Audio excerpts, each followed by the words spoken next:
ትንቢተ ኤርምያስ ምዕራፍ 25 በይሁዳ ንጉሥ በኢዮስያስ ልጅ በኢዮአቄም በአራተኛው ዓመት በባቢሎን ንጉሥ በናቡከደነፆር በመጀመሪያው ዓመት ስለ ይሁዳ ሕዝብ ሁሉ ወደ ኤርምያስ የመጣው ቃል ይህ ነው። ይህንም ቃል ነቢዩ ኤርምያስ ለይሁዳ ሕዝብ ሁሉና በኢየሩሳሌም ለተቀመጡ ሁሉ እንዲህ ሲል ተናገረው።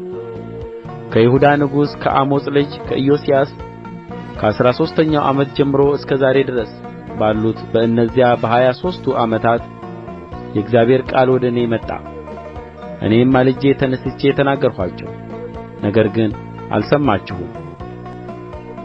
እግዚአብሔርም ማልዶ ተነሥቶ ባሪያዎቹን ነቢያትን ወደ እናንተ ላከ፣ እናንተም አላደመጣችሁም፣ ጆሮአችሁንም አላዘነበላችሁም።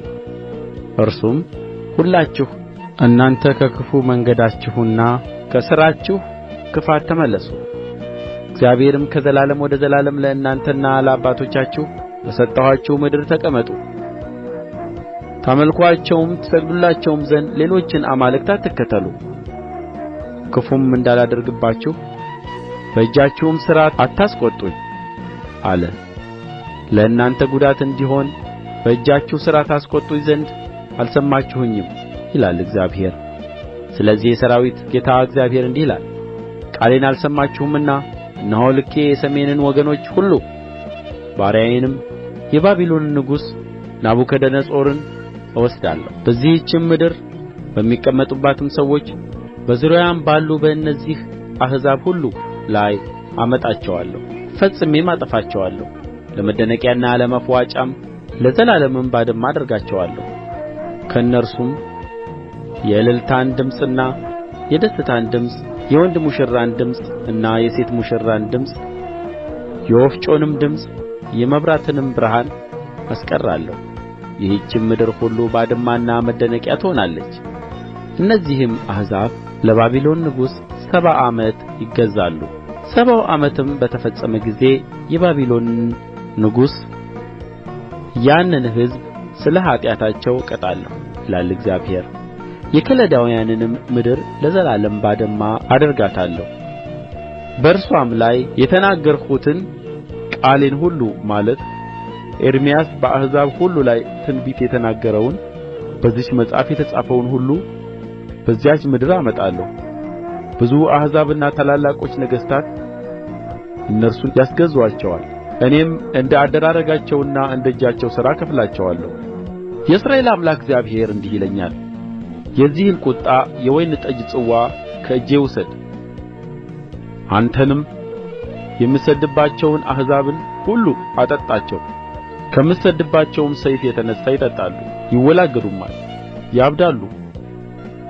ከእግዚአብሔርም እጅ ጽዋውን ወሰድሁ። እግዚአብሔርም እኔን የሰደደባቸውን አሕዛብ ሁሉ አጠጣኋቸው። ዛሬ እንደ ሆነው ሁሉ ባድማና መደነቂያ ማፍዋጫም ርግማንም አደርጋቸው ዘንድ ኢየሩሳሌምንና የይሁዳን ከተሞች ነገሥታትዋንም አለቆችዋንም አጠጣኋቸው። የግብጽንም ንጉሥ ፈርዖንን ባሪያዎቹንም አለቆቹንም ሕዝቡንም ሁሉ የተደባለቀውንም ሕዝብ ሁሉ የዖፅ ምድር ነገሥታትንም ሁሉ የፍልስጥኤም ምድር ነገሥታትንም ሁሉ አስቀሎናንም ጋዛንም አቃሮንንም የአዛጦንንም ቅሬታ ኤዶምያስንም ሞዓብንም የአሞንንም ልጅ የጢሮስን ነገሥታትም ሁሉ የሲዶናን ነገሥታትም ሁሉ በባሕር ማዶ ያለች የደሴት ነገሥታትንም ድዳንንም ቴማንንም ቡዝንም ጠጕራቸውንም የሚቈርጡትን ሁሉ የዓረብ ነገሥታትንም ሁሉ በምድረ በዳ የሚቀመጡ የድብልቅ ሕዝብ ነገሥታትንም ሁሉ የዘምሪ ነገሥታትንም ሁሉ የኤላም ነገሥታትንም ሁሉ የሜዶን ነገሥታትንም ሁሉ የቀረቡና የራቁ አንዱ ከሌላው ጋር ያሉ የሰሜን ነገሥታትንም ሁሉ በምድር ፊት ላይ ያሉ የዓለም መንግሥታትንም ሁሉ አጠጣኋቸው። የሼሻክም ንጉሥ ከእነርሱ በኋላ ይጠጣል። አንተም የእስራኤል አምላክ የሠራዊት ጌታ እግዚአብሔር እንዲህ ይላል፣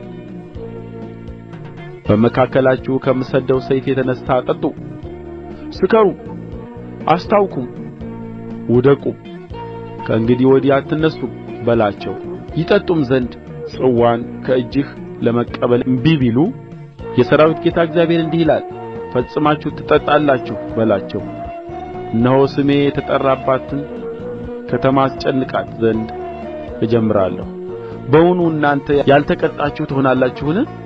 በምድር በሚኖሩ ሁሉ ላይ ሰይፍን እጠራለሁና ያለ ቅጣት አትቀሩም ይላል የሠራዊት ጌታ እግዚአብሔር።